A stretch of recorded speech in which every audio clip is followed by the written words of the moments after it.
បាទនឹងឲ្យយើងកាត់ភ្លើងទុកចោលមួយឡែកទៅហើយយើងមកកលេចមើលបងគាត់កំពុងតែស្ងោរសាច់មាន់ជាមួយនឹងហើយណានោងអញ្ចឹងហ៎បងប្អូនសាច់មាន់ស្វិតឬក៏មាន់3សក់ខ្ញុំមិនសូវចេះមើលប៉ុន្មានទេខ្ញុំឃើញគាត់ឆាគាត់ឈ្ងុយរត់មកមើលគាត់ចឹងទៅណា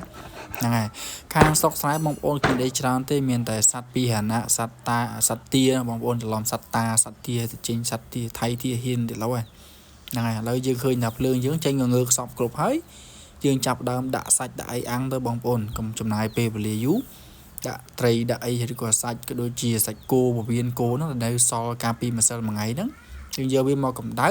ហើយធ្វើការហូបទៅបងប្អូនអត់មានទាស់ខកអីទេដោយសារយើងយកចេញពីទូទឹកកកដែរទេហើយអាំងវាម្ដងបន្តិចហើយមើលទេសភាពបងប្អូនរសៀលទេបងប្អូនថ្ងៃចាំងមកអត់ក្ដៅទេដោយសារតែចឹងថ្ងៃឃើញថាលិចណាស្ទើរតែផុតផ្ទៃពណ៌សធាមកទៅហើយរីឯឥឡូវនេះឃើញថាយើងដាក់អាំងដាក់អីជាប់សក់គ្រប់ទៅហើយឆ្លៀតពេលហ្នឹងយើងទៅធ្វើទឹកត្រីទឹកអីញ៉ាំអញ្ចឹងបងប្អូនមិនសកម្មភាពខ្លះខ្ញុំអត់ថតទេដោយសារតែវាយូរពេកខ្លាចបងប្អូនទស្សនាទៅធុញ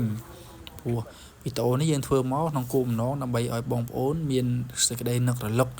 ទៅដល់អតីតកាលផងដែរហើយវាជួយឲ្យយើងនឹកឃើញថាពីមុនយើងសប្បាយអញ្ចឹងណាបងប្អូន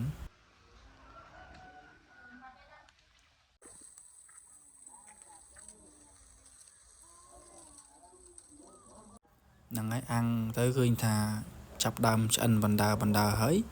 យើងធ្វើការប្រែវាទៅប្រែឲ្យប្រយ័ត្នប្រយែងមែនទែនបច្ចុប្បន្ននេះបងប្អូនខ្ញុំថតវីដេអូនេះបានក្មួយស្រីសំណប់ចិត្តខ្ញុំទេគាត់កាន់កាមេរ៉ាកាន់អីឲ្យអត់គាត់វិញគឺខ្ញុំសូនស្ពៃបងប្អូនគឺយើងបដោះគាត់ឲ្យចេះកាន់ចេះអីទៅមើលហ្នឹងហើយ vlog ឬក៏មើលកាយវិការយើងទៅគាត់យល់ពីយើងច្រើនប៉ុន្តែអត់ហ៊ានបដ ாய் ឲ្យចេញនៅក្នុងវីដេអូច្រើនទេខ្លាច YouTube remove វីដេអូចេញតែប៉ុណ្ណឹងហើយឃើញថាសាច់យើងចាប់ដើមក្រៀមបដាបងប្អូននេះសាច់កដោស្រែហ្នឹងបងប្អូននេះច្រឡំសัตว์ជីងចក់សัตว์តកែអីទៅហើយយើងឃើញថាត្រីកំភ្លាញនេះក៏វាឆ្អិនដែរបងប្អូនសត្វត្រីកំភ្លាញនេះវាលឿនបងប្អូនឆ្អិនលឿនមែនតើហើយឥឡូវយើងចាប់ដើមភ្លក់ឲ្យញ៉ាំតែម្ដងបងប្អូនសូមអញ្ជើញហ្នឹងហើយបងប្អូនញ៉ាំតាមការគូ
បាទ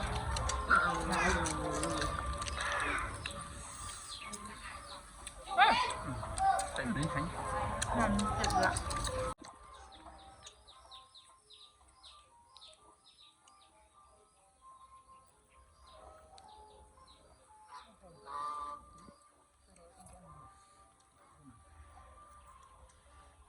เอาอย่างงม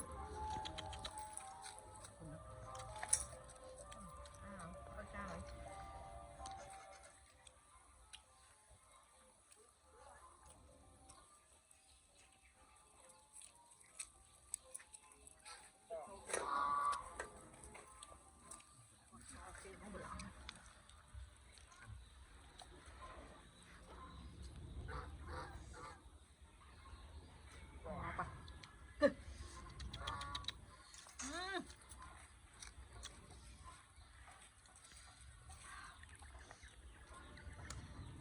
ตะโกนสกัดเดี่ยว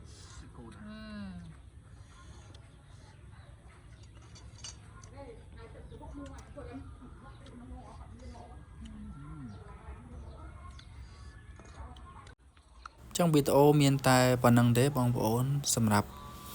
ការទស្សនានាថ្ងៃនេះហើយអរគុណពុកម៉ែបងប្អូនដែលតែងតែគាំទ្រចុច Subscribe ចុច Like ក៏ដូចជា Share Comment អ្វីជាដើមបងប្អូនបាទសូមជម្រាបលា